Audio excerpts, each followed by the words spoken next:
મહાકુંભનો સંદેશ એક હો પૂરા દેશ। આ સુંદર સંદેશ સાથે આપણે વાત કરવાના છે કે સનાતન ધર્મમાં કેટલી એકતા છે અને બીજું કે સનાતન ધર્મની લોકોને જાણ નથી, એટલા માટે પ્રચાર અને પ્રસારની જ જરૂર છે। તો આ વખતે 2025માં કઈ રીતે સમગ્ર ભારત વર્ષ એક જ જગ્યા પર એકત્રિત થાય છે અને બધાના મુખે એક જ વાત સંભળાય છે કે મહાકુંભમાં સ્નાન કરવું છે। તો બસ આ જ વાત, આ જ પ્રચારની જરૂર છે, કેમ કે એક બાળકની માફક આપણી થોડી જનતાને ખ્યાલ જ નથી હોતો કે આપણો સનાતન ધર્મ છે એની શું મહાનતા છે, એનો શું ઇતિહાસ છે, એની શું વિધિ વિધાન, સંસ્કૃતિ, રીત રિવાજ, તીર્થનું મહત્ત્વ છે। તો સનાતન ધર્મના પ્રચાર અને પ્રસાર માટે જ મિત્રો આ ચેનલ એટલે કે સ્પિરિચ્યુઅલ વર્લ્ડ આધ્યાત્મિક ચેનલ કામ કરી રહી છે। તો આ ચેનલ પર સનાતનના જ સંદેશો આવે છે, આપણી ધર્મ સંસ્કૃતિના વ્રત તહેવાર તિથિઓનો જાણકારી આપવામાં આવે છે। તો મિત્રો આ ચેનલ સાથે જોડાઈ રહો। મહાકુંભના હવે ગણ્યા ગાંઠ્યા થોડા દિવસો રહ્યા છે અને આ દિવસોમાં આશા છે કે બધા જ ખૂબ જ સુંદર અને સરસ રીતે ડૂબકી લગાવી અને સનાતનનો સંદેશ પૂરી દુનિયામાં ફેલાઈ રહ્યો છે કે મહાકુંભ એકતાનો સંદેશ ફેલાવે છે, મહાકુંભ સનાતનનો સંદેશ ફેલાવે છે, મહાકુંભ સનાતનની શક્તિનો સંદેશો પૂરી દુનિયામાં ફેલાવી રહ્યો છે। તો આવા સુંદર દિવસોમાં આપણે સુંદર અવસરનો લાભ લઈએ અને પૂરી દુનિયાને સનાતનનો સંદેશ ફેલાવીએ કે સનાતની બધા એક છે। તો મિત્રો આ ખૂબ જ સુંદર સંદેશ છે મહાકુંભ 2025નો કે એક હો પૂરા દેશ। पूरा देश एक हो गया है, एकता के रंग में रंगा है, ना ऊंच नीच अमीर गरीब નેતા યા આમ મનુષ્ય કોઈ પણ ભેદ નથી અને બધા જ ખૂબ જ સરસ રીતે આ આપણે ઉત્સવ મનાવતા રહીએ અને સાથે સાથે જ સનાતનનો ઝંડો પૂરા દેશમાં ફહેરાવીએ। બસ એ જ આશા સાથે નમસ્કાર મારા સનાતની પરિવાર આધ્યાત્મની દુનિયામાં આપ સર્વેનું ખૂબ ખૂબ સ્વાગત છે। નવયોગેશ્વર સંવાદ એમાં આપણે ગઈકાલે જોયું કે કામદેવ પોતાની સેના સાથે આવ્યો હતો નરનારાયણના તપમાં ભંગ કરવા, પરંતુ કઈ રીતે તે નતમસ્તક થઈ અને ઉર્વશી નામની અપ્સરાને સાથે લઈ અને સ્વર્ગલોકમાં ગયા। હવે આગળ શું થાય છે તે આપણે જાણવાનું છે। તો એ પહેલાં મિત્રો આપ આ ચેનલ પર નવા હો તો સ્પિરિચ્યુઅલ વર્લ્ડ આધ્યાત્મિક ચેનલને સબસ્ક્રાઈબ કરી લો, સાથે સાથે બાજુવાળા બેલ આઇકનને પણ પ્રેસ કરી દો અને વિડીયો પસંદ આવે તો લાઇક, કમેન્ટ અને શેર કરવાનું બિલકુલ ના ભૂલતા। કામદેવે સ્વર્ગના બધા દેવોની સામે ભરી સભામાં ભગવાન નરનારાયણના બળ પ્રભાવનું વર્ણન કર્યું। ઇન્દ્ર પોતાના કરતૂતને યાદ કરી અને ભયભીત બની ગયો તથા ભગવાનના પ્રભાવને જોઈ અને આશ્ચર્યચકિત થઈ ગયો। ભગવાન નારાયણે જ હંસ રૂપમાં પ્રગટ થઈ અને આત્મયોગના વિષયમાં ઉપદેશ આપ્યો તથા તેમણે જ દત્તાત્રેય, સનતકુમારો તથા અમારા પિતા ઋષભદેવના રૂપમાં આત્મયોગના સંબંધમાં ઉપદેશ આપ્યો। તે જ ભગવાન જગતના કલ્યાણ માટે પોતાના અંશથી અવતાર લે છે।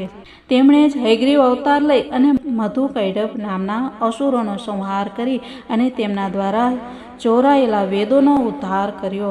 પ્રલયના સમયે મત્સ્યાવતાર ધારણ કરી અને તેમણે જ સત્યવ્રત મુનિની, પૃથ્વીની અને ઔષધિઓની રક્ષા કરી। વરાહ અવતાર ધારણ કરી અને હિરણ્યાક્ષનો સંહાર કરી રસાતાળમાં ડૂબેલી પૃથ્વીનો ઉદ્ધાર કર્યો। કૂર્મા અવતારમાં સમુદ્ર મંથનના સમયે પોતાની પીઠ પર મંદરાચળને ધારણ કર્યો। આર્ત બનેલા શરણાગત ગજેન્દ્રને ગ્રાહની ચુંગાલમાંથી છોડાવ્યો।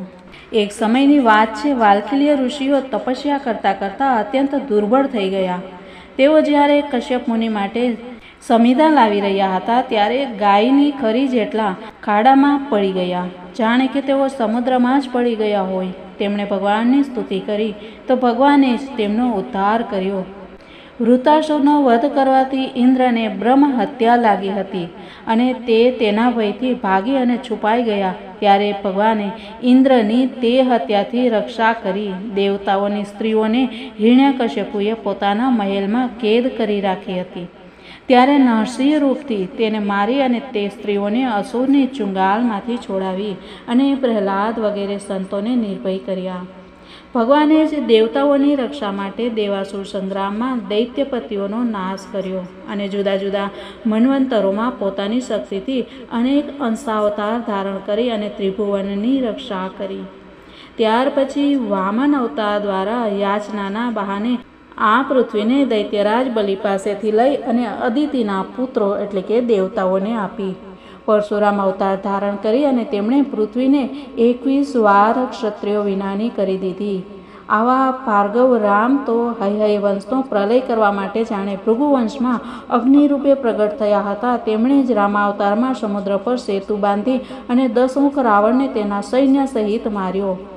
શોક અને ભયનો નાશ કરનારી જેમની કીર્તિ છે તેવા સીતાપતિ શ્રી રામનો સદા જય થાઓ. હે રાજન, અજન્મ હોવા છતાં પણ ભગવાન ભૂમિનો ભાર ઉતારવા માટે યદુવંશમાં જન્મ લેશે તથા મોટા મોટા દેવતાઓ પણ જે કામ કરવા અસમર્થ છે તેવી અલૌકિક લીલા કરશે.